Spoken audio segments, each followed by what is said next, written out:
Amaka gano gasangibwa ku kyalo Kifaaza ekyampisi mu Kyabakadde mu disitulikiti ey'e Mukono. Munda Liz Michelle Kavuma kati ow'emyaka 13 ali ku ndiri wabula ng'agezaako obuteegayaaza. Tumusanze aliko ebibokisi by'agattagatta okusobola okukolamu engeri essundiro ly'amafuta gye lyandifaananyeemu. Ebbali waliwo eccupa oba sirinda z'omukka ogussibwa nnyo ennene n'obutono bubiri era nga n'emu eriko obukoba obugutambuza okutuuka mu nnyindo za Kavuma. Embeera eno ey'obutava ku mukka gussibwa Kavuma agimazeemu emyezi 5 era ng'ebintu bino ebirala by'azze akola bye biringa obujulizi obukakasa kino kubanga kye kyokka kye yeeyinza kati. Nali aido nenfuna ebibokisi bye baleeteramu ebintu n'entandika okubidizayininga mu ebintu eby'enjawulo. Ekirooto kye kyakubeera mukubi wa pulaani za bizimbe wabula ku ssaawa eno kikyali mu lusuubo. Nga yakatandika okusoma siniya esooka mu 2022 ku ssomero li St. Cyprian High School ekyabakadde mu disitulikiti y'e Mukono. Gavumenti yayise ekiragiro eri amasomero gonna okugemesa abayizi baago era ng'ebbaluwa esaba kino ku ssomero lya St. Cyprian yatuusibwawo bakulu ba disitulikiti. Okusinziira ku nnyina w'omwana Margaret Ndagire, b'ekyokugema omwana waabwe baakigaana kyokka ddi essomero ne limugemesa. Nga wayise wiiki emu omwana yabakubira essimu nti mulwadde. Ningenda ku ssomero ne munona ne mutwala mu ddwaliro ng'akaaba joints naye okusinga mugongo. Ne mutwala mu ddwaliro ne batuwaayo tube n'eddagala bwali bukerenda bwakumira. Ne muzaayo ku ssomero n'addamu n'akuba essimu nga wayise wiiki nti amaaso gamuluma. Ne mutwala mu b'amaaso kasanga eyo kati dokita n'amukebera ng'amaaso galaba ng'ate ye atugamba tegalaba.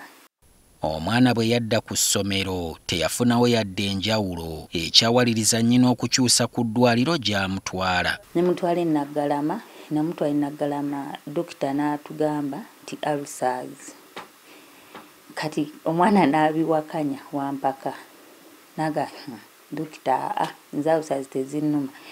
Kavuma yeegumye okumalako olusoma lwa siniya 1 olusembayo wabula agenda okudda ewaka ng'embeera gy'alimu eyungula ezziga. Twaddayo e Naggalama olutambi ne lukyuka ne batugamba adivopinze asthma. Olwo n'okussa kutandise tasobola kussa. Kati tuba tukyali awo bakyamukebera bamukebera n'afuna ataaka ne bamussa ku oxygen awo ey'amangu n'atereera. Ne tukomawo ne nga batugambye afunye asthma. Kati we tudda atandikira ddala alwala agenda mu maaso naye nga tuli awo etyo paka oli we yaŋŋaana y'omanyi Mulago yeesinga twamwana tumutwale Mulago. Abasawo e Mulago beekebejja omwana okutuusa ekizibu lwe baakigwa mu buufu ng'amawuggwe ge gaavunda. Tubamukuba ekifaananyi ne bamusanga amawuggwe gaavunda. Kati dokita n'agamba it must be gundi TB.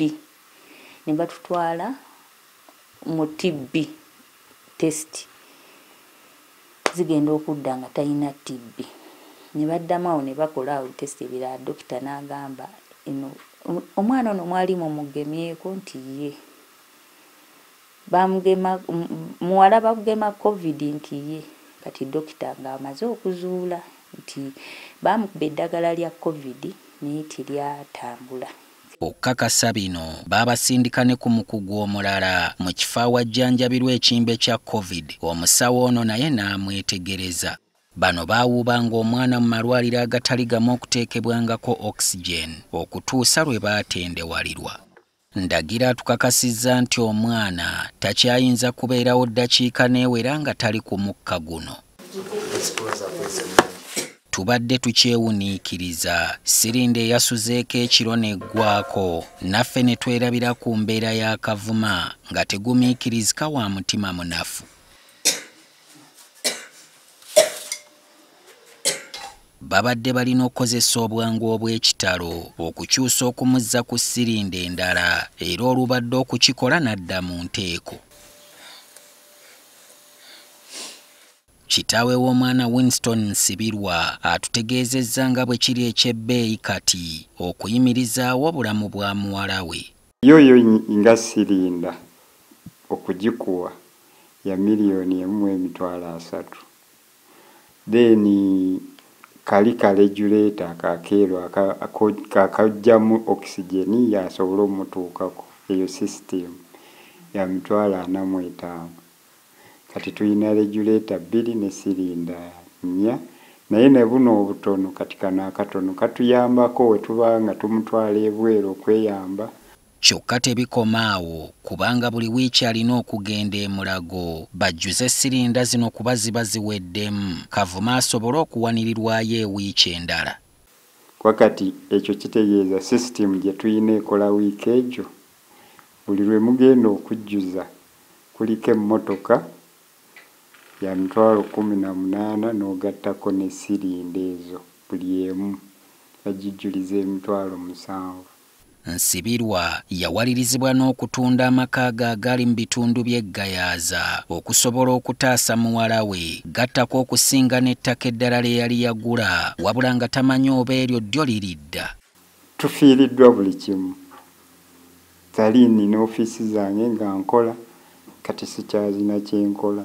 Omusawo omu e Mulago yabalagirira eddwaliro ery'ekikugu mu ggwanga lya Buyindi era nalyo ne libakakasa nti omwana asobola okuwona wabula lyabasaba busanga bwa nsimbi obusukka mu $50,000 egya ddoola ku bujjanjabi bwokka. Nsibirwa agamba nti ne bw'omukunkumula takyayinza kuvaamu yadde ekinusu ekigenda e Buyindi era nga waali naye atunuulidde bazira kisa. Omwana aba yeebasaawo. Oyita wano n'omutunuulira n'akutunuulira. Kitegeeza gwoye n'omuyamba ng'omuzadde naye yeebasaawo. Kaseera kano bazadde bange tebalina ssente bulungi. Timusaba yenna muzira kisa okukwasizaako nze ne bazadde bange nsobole okufuna obujjanjabi nange nsobole okuwona.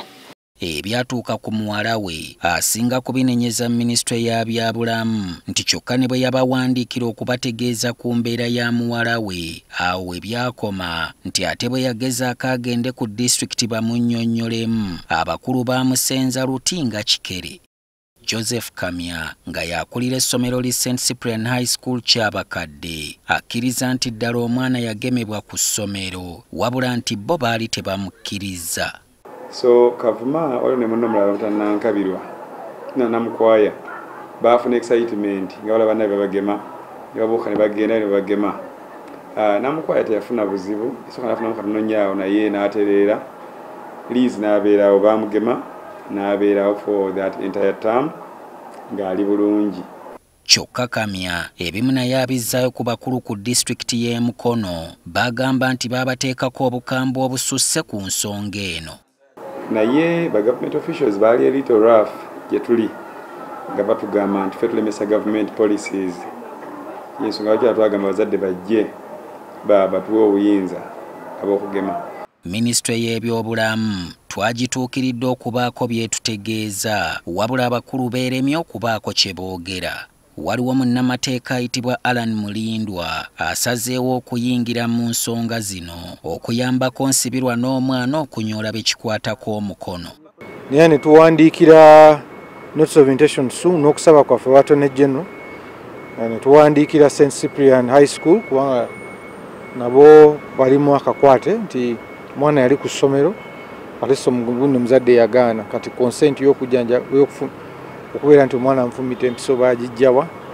Mukono district local government ba health officials baava Mukono aba implementinga bundi zino eza government n'aba Pfizer Inc tubawandiikidde naye nga nabo twagala ku luno tubeere nti tubatwala mu kooti ne tusaba n'NDA National Drug Authority kubanga omulimu gwa National Drug Authority gusuuliridde nnyo.